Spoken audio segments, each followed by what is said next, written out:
اگر میاں نواز شریف وزیر اعظم نہیں بن سکے تو آصف زرداری ملک کے دوبارہ صدر کیسے بن سکتے ہیں؟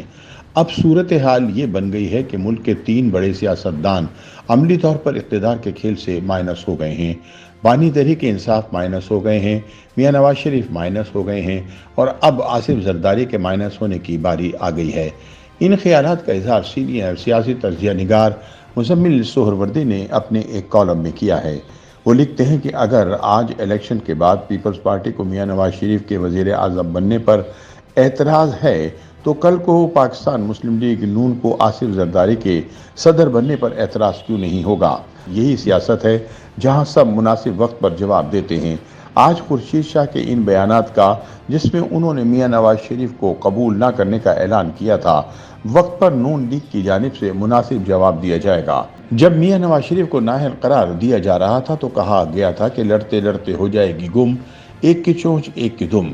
آج بانی تحریک انصاف بھی اسی طرح مائنس ہیں جیسے انہوں نے میاں نواز شریف کو مائنس کرنے کی کوشش کی تھی۔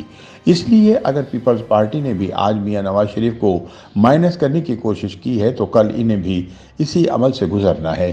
یہی قانون قدرت ہے۔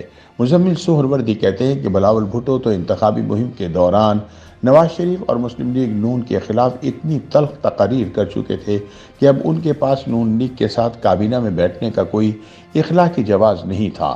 کل تک نون لیگ کو نااہل کہنے والے بلاول آج کس منہ سے انہی کی کابینہ میں بیٹھ جاتے؟ اتنی گرم الیکشن مہم کے بعد بلاول شہباز شریف کی کابینہ میں بیٹھ کر خود کو سیاسی طور پر زیرو کر لیتے۔ اسی لیے ان کے پاس ایک ہی راستہ تھا کہ وہ باہر بیٹھ جائیں۔ بلاول کی تقاریر کا شاید نون لیگ کو تو کوئی خاص نقصان نہیں ہوا، لیکن آج کل بلاول اپنی انہی تقاریر کی قیمت چکا رہے ہیں۔ اگر بلاول نے وہ سب تقاریر نہ کی ہوتی تو وہ آج دوبارہ وزیر خارجہ بن سکتے تھے، اور اگر یہ حکومت 5 سال چلتی تو ان کے پاس 5 سال ملک کا وزیر خارجہ بننے کا موقع تھا۔ وہ بین الاقوامی طور پر اپنے تعلقات کتنے مضبوط اور بہتر کر سکتے تھے، ان کی سیاسی ساکھ کتنی مضبوط ہو جاتی، وہ بین الاقوامی سطح پر اپنا ایک کردار بنا سکتے تھے، لیکن شاید یہ موقع ان کے ہاتھ سے نکل گیا۔ اقتدار بہت بے رحم ہوتا ہے، ہاتھ سے نکل جائے تو واپس مشکل سے آتا ہے۔ اس لیے بلاول کے ساتھ کچھ ایسے ہی ہوا ہے۔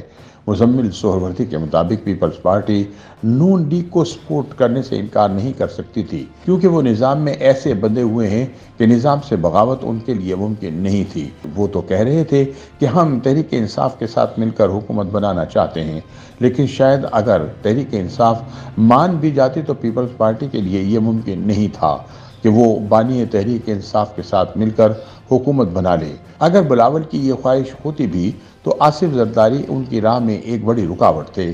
ان کی ساری سیاست اسٹیبلشمنٹ کے ساتھ رہی ہے۔ وہ اسٹیبلشمنٹ سے مہاجرائی اور بند گلی کی سیاست نہیں کرتے، بلکہ بند گلی سے راستہ نکالنے کا فن جانتے ہیں۔ پیپلز پارٹی کو علم تھا کہ تحریک انصاف ان کے ساتھ نہیں آئے گی۔ اگر یہ بلاول کی خواہش تھی بھی تو تجربہ کار زرداری جانتے تھے کہ یہ ممکن نہیں، اور اگر فرض کریں تحریک انصاف مان بھی جاتی تو زرداری اس کو کسی نہ کسی طرح روک لیتے۔ انہیں اس کی سیاسی قیمت کا اندازہ تھا اور وہ یہ سیاسی قیمت ادا کرنے کے لیے تیار نہیں تھے۔ مزمل سہروردی کہتے ہیں کہ لگتا نہیں کہ کسی بھی موقع پر پیپلز پارٹی حکومت گرانے کا کوئی کام کرے گی۔ وہ شہباز حکومت سے ناراض تو رہے گی، لیکن تعاون بھی جاری رکھے گی۔ پاکستان مسلم لیگ نون کے پاس ایک فری ہینڈ ہوگا۔ ان کا یہ جواز بھی ختم ہو گیا کہ اتحاد میں کام کرنا مشکل ہوتا ہے۔ کس کو منائیں گے اور کس کو قائل کریں گے؟ شہباز شریف کے وزیر اعظم بننے کے بعد ان کے خلاف کوئی عدم اعتماد آنے کا امکان بھی نہیں ہے۔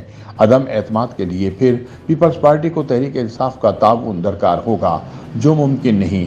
اس لیے اب سوال یہی رہ گیا ہے کہ کب بلاول دوبارہ کابینہ جوائن کرنے پر مان جائیں گے، اور جب وہ مان جائیں گے تو کیا نون لیگ تیار ہوگی؟ کیونکہ ایک دفعہ نون لیگ کو بھی اکیلے حکومت چلانے کا موقع مل گیا تو وہ دوبارہ کیوں شراکت کی طرف جائے گی؟ اس لیے جس حکومت کو لوگ غیر مستحکم کہہ رہے ہیں، اس کے گرنے کا کوئی امکان نہیں۔ عدم اعتماد کے لیے ووٹ موجود نہیں ہیں۔ جو وزیر اعظم بن گیا وہ بن گیا، بعد میں اسے عہدے سے اتارنے کی طاقت کسی کے پاس بھی نہیں ہوگی۔